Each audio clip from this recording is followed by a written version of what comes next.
Tensura, the Abyss Demon by Wahab. Chapter 47, Rimuru's Paw. I walked out of the sealed cave satisfied with my harvest. The cave was full of hippocute herb and magic ore, all of which I had harvested.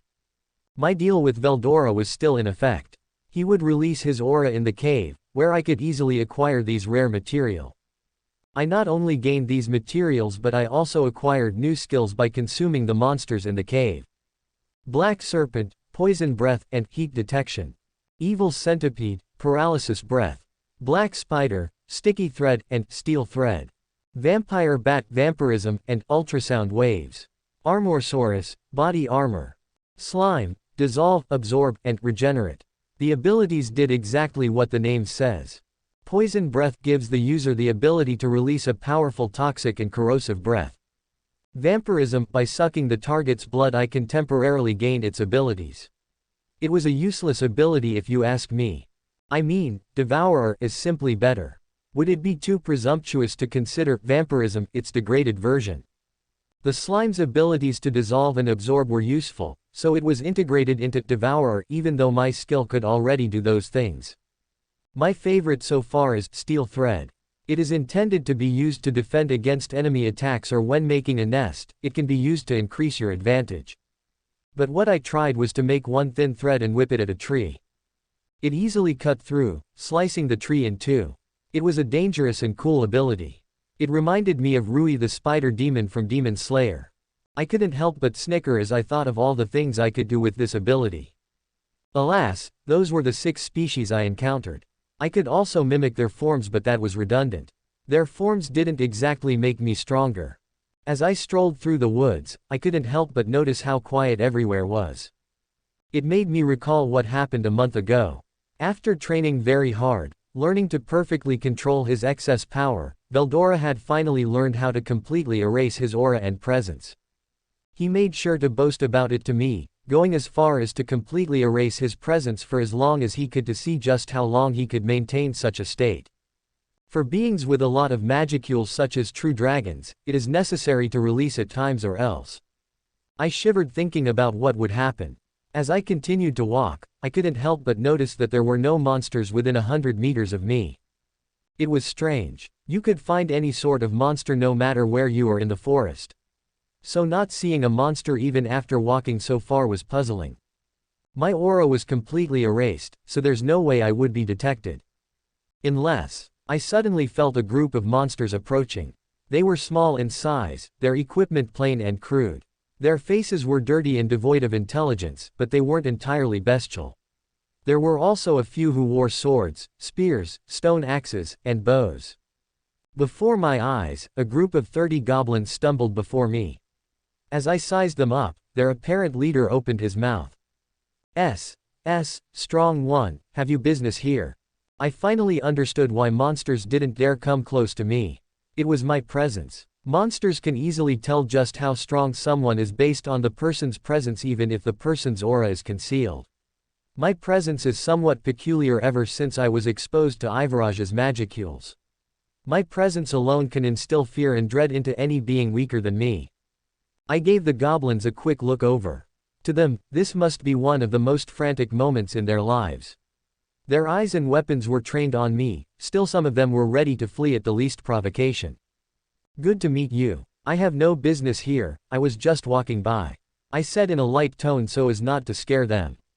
They murmured among themselves. They look to be in great peril, am I really that scary? You don't have to be scared of me, I won't hurt you. Look, I'm even leaving now. I said as I made my way towards another direction. I didn't want it to seem like I was bullying the weak. Thank you, strong one. You see, village of us is ahead. We felt strong monster so we came to patrol. The leader's voice reached me. It's no problem, I said as I left the place. Strong one. I heard again. When I turned, all the goblins were bowing their heads at me. Do you need something? I asked. Strong one, having seen your power, will you lend us a hand? The leader asked. Okay, I answered. I didn't have anything important to do right now. Plus, it wouldn't hurt to help them. As one of the weakest species in the forest, they are probably having some troubles with another race or even races. The goblins raised their heads, looking shocked at what I just said. They were probably shocked that I agreed. I will listen to what you have to say, I added. Thank you, thank you, thank you. They all bowed. I ended up receiving an invitation to their village. Along the way, I got to hear a bit of the local gossip. It turns out the local monsters were starting to act up a lot more than before. At the same time, more human adventurers, powerful ones, as they put it, were starting to invade the forest, all this because of the disappearance of Veldora's aura in the forest. As we got to the village, I couldn't help but notice how dingy it was. Maybe I shouldn't have expected much from a goblin's den. The buildings looked like they would collapse if you sneezed too hard. I couldn't even fit in, so the elder had to come out to greet me. I am sorry to keep you waiting, honored guest. An old-looking goblin greeted. He was definitely the leader. Oh, it's no problem, I said, flashing a smile. I apologize, we cannot provide you more hospitality, the goblin said as he brought out something resembling tea for me. Thank you for the offer, but I'm good. I declined the tea, as rude as it may seem. It was good to see them play nice with me. I am the elder of this village. The goblin said. It is nice to meet you, elder, I said and went straight to the point. So what favor did you want to ask of me? The village elder shivered a bit. Then, firming up his resolve, he spoke. Have you noticed that monsters have been unusually active of late? I didn't notice. Things like that aren't important enough for me to monitor. The elder continued. Our god disappeared 1 month ago. As a result, monsters in the area have been continually harassing us. He explained. He was definitely talking about Veldora. The timing fits. I now remembered that his presence wards off monsters and humans alike that have their eyes set on the forest. We tried to fight them, but we lack the numbers. The elder spoke. So we hoped you would help us out, O strong one. The goblin standing next to the elder spoke. He was the leader of the group I encountered in the forest. I understand you well enough, but what exactly do you expect from little ol me? I asked. Please don't be modest. A mere human would not emit such an intense presence. From what we felt, we know you're not a human. You must be quite a powerful monster, are you not? The elder said. The goblins around us shook their heads in agreement. Man, it's my fault for not erasing my presence. Since I've always stayed with Veldora, I didn't see the need to suppress it. Is my presence really that sinister? I thought. You're right, I agreed. I didn't want to tell them that I am a demon lord, so it's best if I just say I'm a strong monster. Ah, have you been testing us? It's fortunate that so many of us were frightened by your presence. The elder said. As for the favor we wish to ask, it depends on what it is. But go ahead, state your business. I said. According to the goblins, direwolves attacked them from the east, pushing into the area hoping to seize it for themselves, and many goblins died in the ensuing battle. It makes sense since direwolves are so much stronger than goblins that it takes 10 goblins to even have a chance at beating one direwolf. And there was one warrior among them with a name, who served as their guardian. Even that warrior was killed, leaving the village in peril. I see, I replied, so how many of you live in this village? And how many are battle ready? We have approximately 100 residents. Counting the women, about 60 of them are ready to fight. That's a pretty devastating difference in strength. Pretty smart goblins though if they're keeping track that closely. How many direwolves are we looking at here? I asked. There are about 100 direwolves in total. Huh, what kind of impossible game is this? The elder didn't seem to be joking, his eyes were as sincere as a goblin's could get. So did that goblin warrior fight them knowing he couldn't win? No, that warrior and the other fighters gave their lives just retrieving information on the direwolves for us. The elder said. The warrior was my son and his elder brother. He said, turning to look at the young goblin next to him, the leader of the earlier group who was wearing a red bandana. I spent a moment thinking of what to do. The elder and everyone present fell silent, waiting for my decision. I could have sworn I saw there were tears in his eyes. Nah, I was probably imagining it. But even the others looked downtrodden. Deciding on what to do, I spoke. Elder, tell me one thing. What will I get in return for helping this village? What can you guys give me? Everyone once again fell silent. I'm not actually looking for compensation. After all, there is nothing of value they could give me. I just need to put on a little show. So they can rest assured that this exchange doesn't end up biting them back by dealing with a stranger.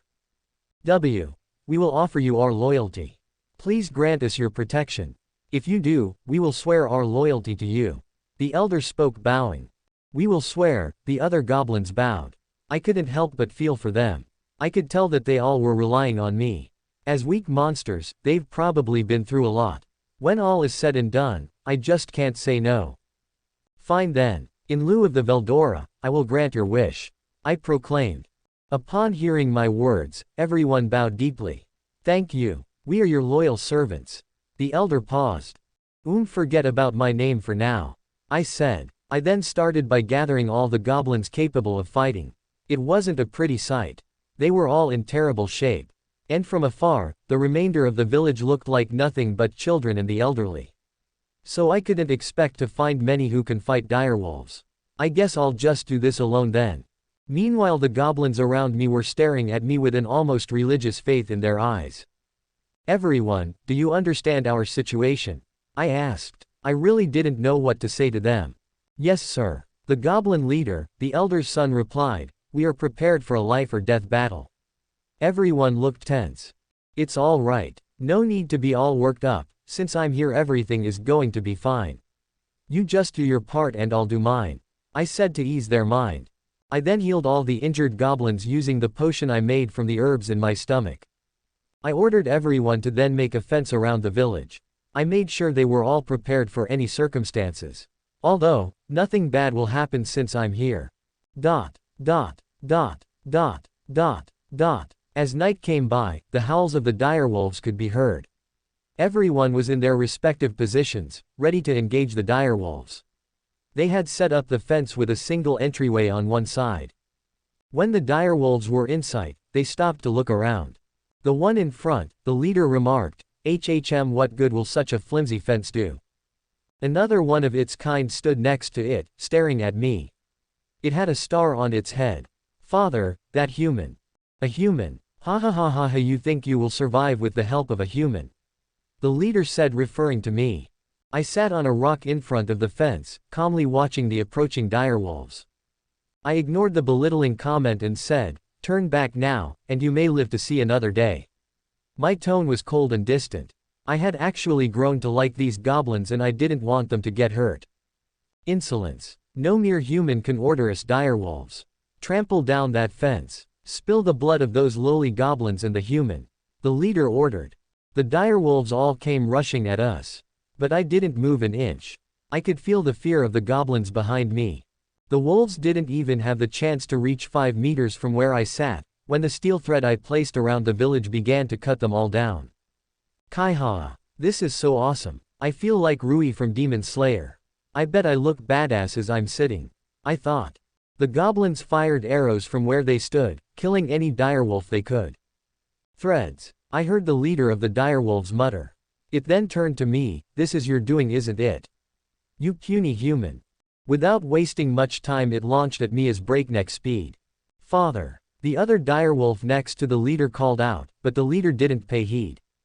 I smiled, knowing fully well that the leader's fate was already sealed. As it ran for me, cutting down the threads with its sharp teeth, I smiled even more. Such tenacity, it was courageous. The leader leapt, aiming to kill me in one bite. Great one. I could hear the goblin elder's voice call out. But I ignored it. Just when it looked like the leader of the direwolves would reach me, his body suddenly burst apart piece by piece. I had set up a web of steel threads in front of the fence, so even if the direwolves managed to get past the first thread, it'd be impossible to get past this one. Everyone around fell silent, the direwolves included. Yet they didn't run. I didn't want to kill them, so I released a fraction of my aura, directing it towards them. They all kneeled, unable to bear the pressure from my aura. Yield. I said simply. I figured that would be enough to make them scamper off. I was wrong. Our pack yields to you. The entirety of the direwolves proclaimed. I guess that's still a win. I didn't even have to do much. I thought. That marked the official end of the battle at the goblin village. The cleanup, however, was the hardest part. Who's the idiot that told them to use the planks from their houses to make the fence? And what am I supposed to do with these dogs? Who's gonna look after all of them? I lamented as I watched everyone gathered together in front of me the following morning. Their numbers are about the same. Then, okay, listen up. I'm going to have you all pair up and live together. They didn't seem to get what I said, so I reiterated, work together in groups of 2. The goblins and direwolves exchanged confused glances, but followed the order nonetheless. You're all to work together and get along as friends from now on. Got it? Yes, sir. They all responded. I thought about what they needed: food, clothes and shelter. But it was really hard talking to them when they have no names. That's right. I should probably name them. Not only would it boast their strength but also intelligence. It may just make this small village better than the other goblin villages. When I said I would name them, are you sure? The goblin elder asked. When I positively affirmed that I would name them, they all erupted into enthusiastic cheering. Some couldn't help but cry in happiness at what they heard. A name is very powerful and important for a monster. Many live their lives without ever acquiring a name. It made sense why they would be happy. And so, I began my naming spree. I named the elder, Rigurd, using the name of his late son. The younger brother inherited his brother's name, Rigur. Once I was done with the goblins, I went to the direwolves. In front of me was the child of the leader. Peering into its golden-colored eyes, I decided on the name, Ranga. It seemed happy with, so that's what I went with. But something unexpected happened. After I named Ranga, the other direwolves also glowed, as if evolving.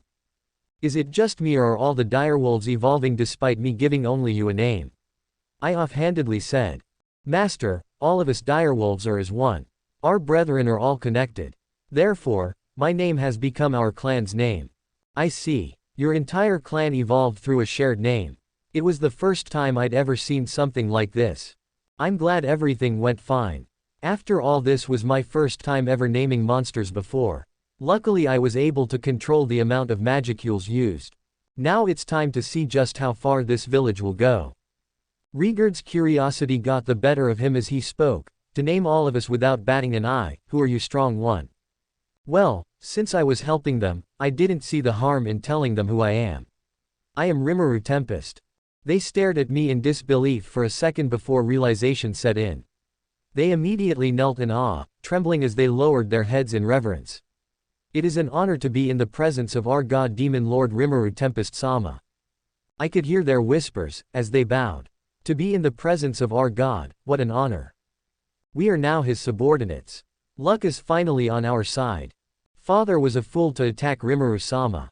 I could see his greatness from the start, but father wouldn't listen. He deserved to die. The likes could be heard from them, and what was that last one? I'm pretty sure that came from Ranga. Oh well, we'll see how things go from here. I can probably build a town here, where I can come back to after my travels. Yes, let's do that. Chapter 48. Rimuru's Paw. Everyone had successfully evolved. The goblins evolved into hobgoblins and goblinas, and the direwolves evolved into tempest wolves. The hobgoblins now looked more human and they were all intelligent. The wolves also experienced an increase in intelligence. Rigurd went from looking like he was gonna die any second to looking like a hunk that every girl dreams of. Rigur wasn't any different. Only a few didn't change much, example being Gavda. Now we had to set some rules in order to avoid problems. I'd like you to uphold them at the very least. First, no attacking humans unless you're attacked first. Second, no fighting amongst yourselves. Third, no belittling other races. That's it, I said. With a bit of explanation they understood why I set the rules. I then gave jobs to the goblins.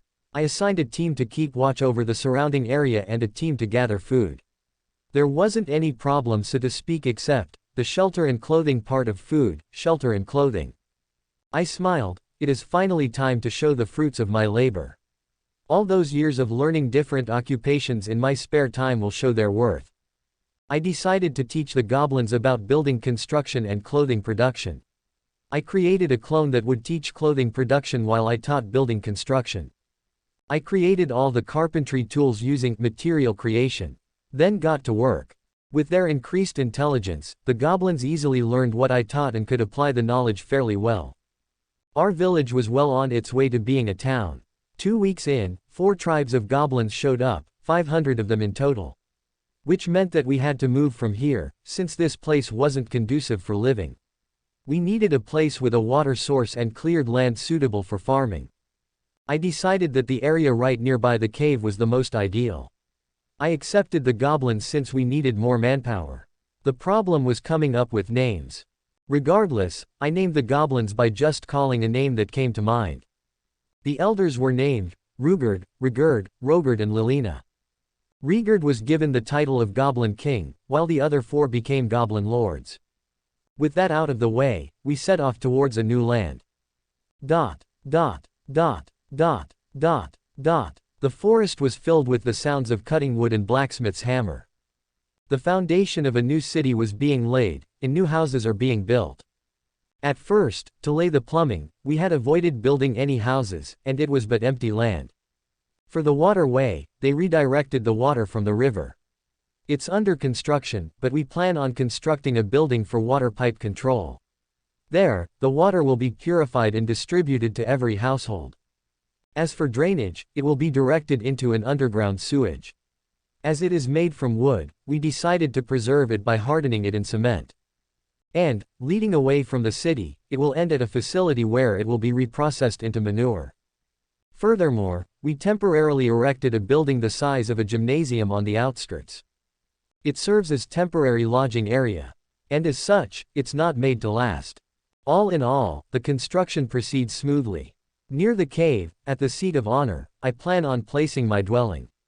From there, we'll first build the houses of the clan lords, followed by that of the commoners. As I want to get it right, the initial map was drawn with utmost precision. Drawing a cross, with large roads running through the city, this plan is best for overseeing the denizens' behavior. As I instructed the hobgoblins on what to do, I suddenly sensed a familiar presence. Before I knew it, vines began to sprout from the ground and it took the form of a lady. It's been a long time, Trainee. To what do I owe this visit? I asked. Trainee was the leader of the dryads that once sought refuge in the forest after Ramirez fell from grace. She kneeled, paying her respect. Rimuru-sama, it pleases me to see you in good health after so long. Actually, there is a problem I must discuss with you. An army of orcs have invaded the forest. She said. Huh, for real? What did Veldora say about this? I asked. This was his forest after all. For some reason Trainee was sweating, which should be impossible. Never mind, Veldora probably left it to me to handle right. The dude has a knack for leaving things for me to fix. Yes, Rimuru-sama. If the orcs keep moving as they are right now, they will reach the ogre tribe in a few days. Trainee explained. Do the ogres know about this? I asked. No, was the reply I got. Sighing I spoke. Fine, I'll handle it. After saying that, I informed Rigurd that I would be stepping out for a while. I headed out alone, not wanting to disrupt the work the others were doing. It didn't take long to find the ogre tribe. I got there in about an hour. The entrance gate was in view. The village was surrounded by trees, with medium-sized houses scattered around. Two burly ogres were standing guard by the gate, one with dark but slightly graying hair, the other with brown hair. As I walked closer, the two noticed me. The brown-haired one spoke. Halt. You are trespassing in ogre territory. State your business. I come with very important news. I must speak with your chief as soon as possible. The two looked at me like I was some child playing a prank. It was obvious they didn't believe me. Okay then, human. What message do you have? We shall relay it to the chief. The dark-haired one spoke. I didn't have time to waste on these guys. I've done my part as a good person that I am. It's all up to them now. Your village is in danger. An army of orcs are headed this way. And they are being led by an orc lord. I believe you should evacuate before it's too late. I said. The two looked at me in disbelief, then at each other, before bursting out laughing.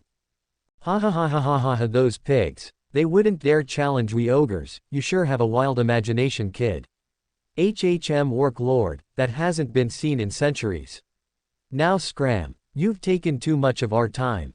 These guys, oh well, it's not my problem. I did warn them after all. Whatever happen, happens.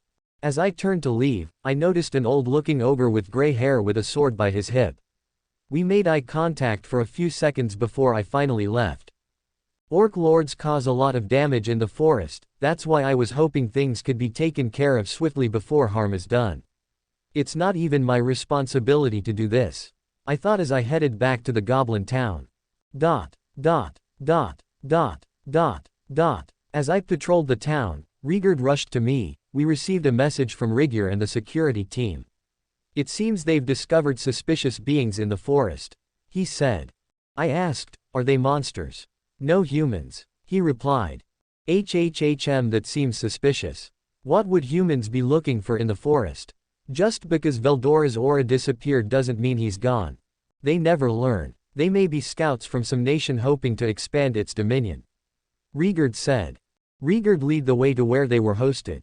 As I entered the tent I was greeted by 3 people feasting on grilled meat like wild beasts and another person, a lady with a mask. Wait, isn't that Chloe's mask? Who is she? I pondered. As we entered, Rigurd said, many apologies. Somehow, it seems that all their items were stolen, so we decided to prepare a meal, and this. Nah, isn't this fine? Actually, well done. Treating those in need kindly is a good thing, I praised his actions. More importantly, they, without consulting me, decided on a course of action they thought best. That, in itself, is a wonderful thing. Rigurd coughed to gain their attention. My guests, his voice bellowed, I hope you are comfortable here.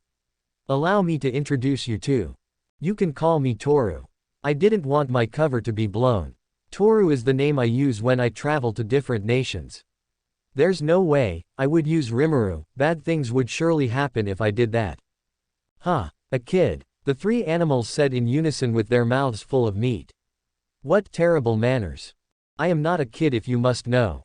Call me Toru, the lord of this place. For what reason have you come to these lands? The pleasure is mine. I am Kabul. For now, I am this party's leader. This is Aren, and this is Guido. The lean-looking one said as he pointed to the girl and the other man. Would you understand if I told you? We are B-rank adventurers. Pleased to meet you, I am Aren. Yo, Guido's the name. Pleased to make your acquaintance. As I thought, these 3 are a party, huh? Now then, the other one is. And, this one has joined us temporarily for the journey, named Shizu-san. Call me Shizu. That name sounded familiar and if I am not mistaken isn't she Japanese? That's the feeling that I get. The way she sips her tea, and the way she sits. But I feel like I should know that name, since she has Chloe's mask, she must be in some way related to her. Notice, the individual is the teacher of Chloe. That's right, Chloe did mention something about a teacher before I met her in the other timeline. That was rude of us. We never would have imagined to be saved by a monster tribe, but we are in your debt. Yeah, we work as human adventurers. This food, very delicious.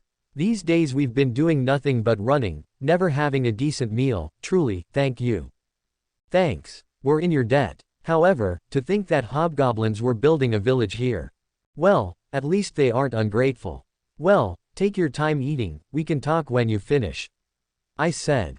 Having said that, they really should have just called me when they had finished. So I left the tent, reminding a hobgoblin close by to bring them to the tent I was currently working in when they were done. Some time later, the 4 of them made their way into the tent I was in. They apologized for their early behavior and explained why they were here.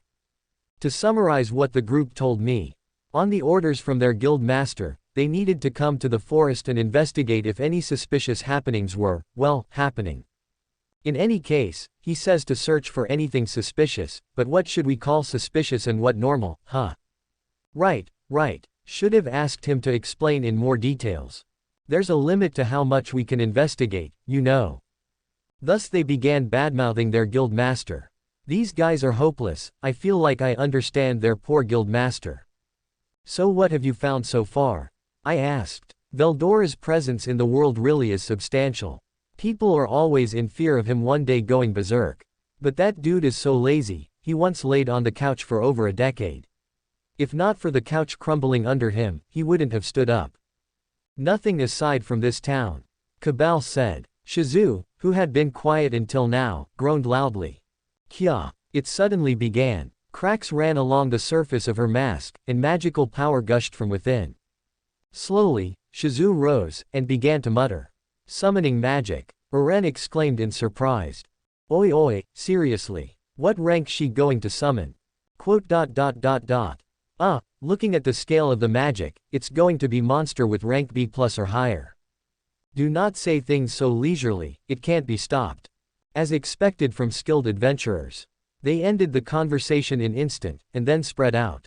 First, refrain her. Mud Hand. I watched as the trio tried to restrain her, but to no avail.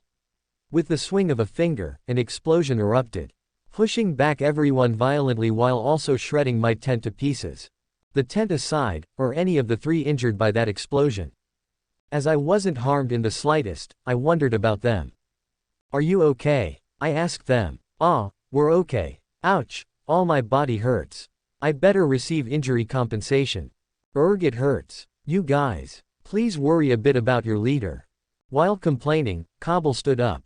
What a sturdy guy. I knew Shizu-san could use magic, but even summoning.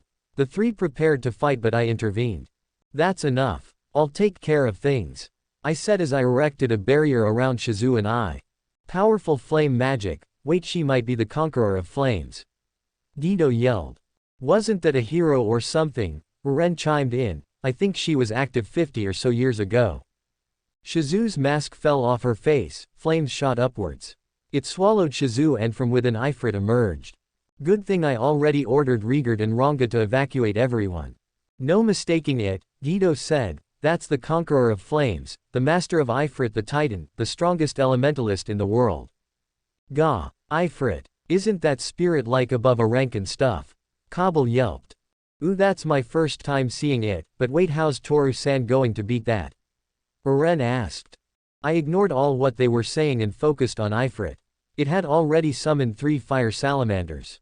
As I stepped closer to the spirit, a magic circle lit up beneath me, a flare circle. A pillar of flame erupted from the circle, engulfing me entirely. I did nothing, but it was still a powerful spell nonetheless. Most people would die from such an attack. Since I didn't want to hurt Shizu, I had to separate the spirit from her. When the flames subsided, Ifrit looked shocked to see me unharmed. Before it could launch another spell, I devoured it completely, separating Ifrit from Shizu. When the lights died, only I and an elderly woman were in the barrier. As I gently carried Shizu, my senses picked up on some sort of observation magic. Someone had been watching us the whole time, but then the magic signature disappeared as soon as I caught whiff of it.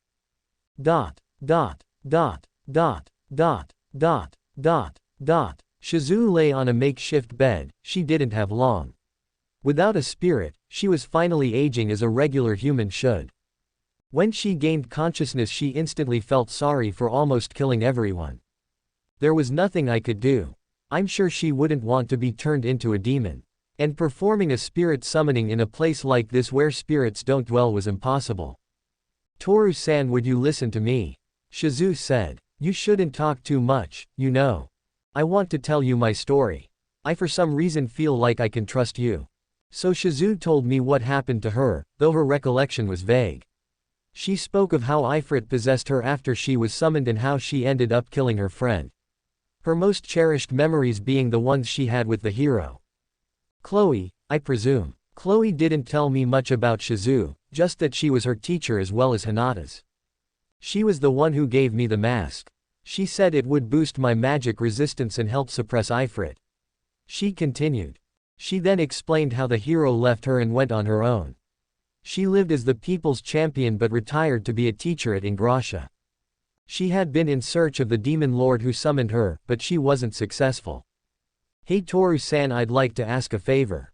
May I? She said weakly.